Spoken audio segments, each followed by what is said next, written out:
not long ago that I spent the majority of my time with a book or gushing about my favorite characters. As an avid reader, I love spending my time learning more about characters and the worlds they live in.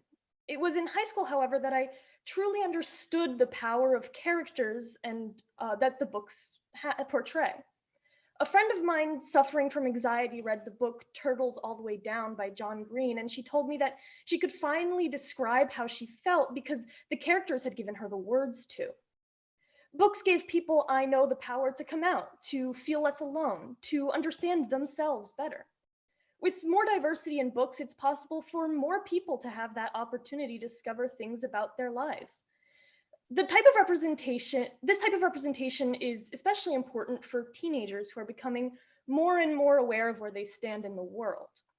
They need people to show them that they are not alone in how they feel, and they need people who can be role models. And books can do that. Diversity in books is not just beneficial to the people who are represented by the diverse characters. It can also teach other people who are not in a certain group about said group, which can help create a more understanding and just world. Despite this, a lot of people show the same characters, cis, white, straight people who only represent a small portion of the world. So the question arises, how can we approach and address the lack of representation in popular books? I'll start by giving an example of how not to approach the lack of diversity in popular books. For Black History Month in 2020, Barnes & Noble announced that they would re-release classics with covers featuring Black protagonists. The reasons why this is not the right way to make popular books more inclusive is because it does no such thing. Even though the covers now feature Black people, the story was not changed at all. The protagonists were still white, and the books are still written by white people with white perspectives. People went as far as to call these covers blackface. This is not the way to adopt popular books because it does not actually create any more representation and characters that are non-white cis straight people can relate to. A better way to do this would be to actually revise the characters. Unfortunately, the authors of these classics are no longer around, so they cannot rewrite these characters themselves. That is why it is valuable to look at authors who live in the present and who have tried to revise their characters. Two such authors are J.K. Rowling and Riordan. One of these authors, though they tried to make their books more representative, did not do such a great job, while the other was highly successful. Before I begin, however, we need to address that both of these authors are white, cis, and straight. It may be said that the lack of diversity in books is due to the lack of diversity in authors as well. And this makes it important to not only promote authors from minority groups, but also to make sure that white, cis, straight authors realize the need for including more diverse characters. Let's start by looking at J.K. Rowling, the author of the famous Harry Potter series. Throughout Harry Potter, 4 characters and 1 family are described to be either Black or dark-skinned. Out of those, only 2 could be considered to have somewhat major roles. There are 2 characters that are presumably of Indian or Pakistani origin, and there is 1 character who is East Asian. The popularity of this series and the lack of diversity make it one of the prime candidates for being made more inclusive. This is in fact what J.K. Rowling tried to do. In 2015, Rowling announced that a main character in the series, Hermione, was in fact Black. She supported this by casting a Black actress to play Hermione in The Cursed Child, a play that she helped produce, which continued the story of Harry Potter. However, people questioned the idea due to the books sometimes describing Hermione's white face, and others argued back that that was taking the text too literally.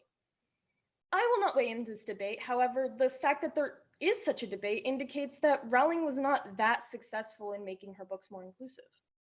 This example is not the first time that Rowling tried to make her books more inclusive. In 2007, she announced that Dumbledore, a very major character in the series, was gay. Though some pointed to the fact that Dumbledore had a close male friend in his youth, others found Rowling's assertion to have no basis in the books. A person reading the books would never know that the character was gay, meaning that it's not really representation. In fact, the last example is a clear example of queer baiting, the act of hinting at but never actually depicting LGBT representation, which has been considered harmful by the LGBTQ community. So, in the end, Rowling was not successful in making her series more diverse because she never explicitly set up the diversity in her books and instead randomly stated new facts that either had no basis in the books, making it impossible for readers to feel represented, or actively contradicting what she had already written. An author who was successful, however, in the attempt to make the books more inclusive is Rick Riordan. Rick Riordan is the writer of the Percy Jackson and the Olympian series. This series, just as Harry Potter, is a prime candidate for being revisited due to its popularity and its lack of diversity. The Percy Jackson series consisted of 5 books, and the main characters were all rather white. Just a year after the last Percy Jackson and the Olympians book came out, Rick Riordan started a new series, The Heroes of Olympus. While the series continued the universe and even contained most of the characters introduced in the original series, Riordan also added new protagonists. These people were far more diverse than the original characters. In Heroes of Olympus, Riordan added a Latino character, an East Asian character, and a Black character, all in main roles. Further, a main character from the previous series came out as gay. Riordan gave all of these characters chapters from their perspectives. He gave these characters explicit and major representation, and gave this representation to a couple of different groups. Riordan, however, didn't just stop there. He wrote yet another series, which, though it did not include many of the characters from his original series, did intertwine with the Percy Jackson books. This new series included a Muslim character, Black character, deaf character, pansexual character, and gender fluid character, all in main roles. So, how was Riordan's approach more successful than Rowling's? It's simple. Rowling told us that characters were diverse in hindsight, without any supporting evidence, while Riordan created new major characters. Riordan actually explored what makes the characters different from each other and let them describe their backgrounds and cultures. When reading Riordan's books, one can connect to the characters instantly and does not have to guess whether or not they may be non-cis white straight people. To integrate their books further, authors should add characters with diverse backgrounds rather than invent diverse backgrounds for existing characters. Some may argue that this is not a good piece of advice because not everyone can create new characters with diverse backgrounds. Riordan wrote multiple sequel series to actually create this more diverse story, while Rowling did not. They'd argue that Riordan learned from his mistakes and applied his new knowledge to new works, while Riordan did not want to write additional books, so she could not add more diverse characters. This is, however, false.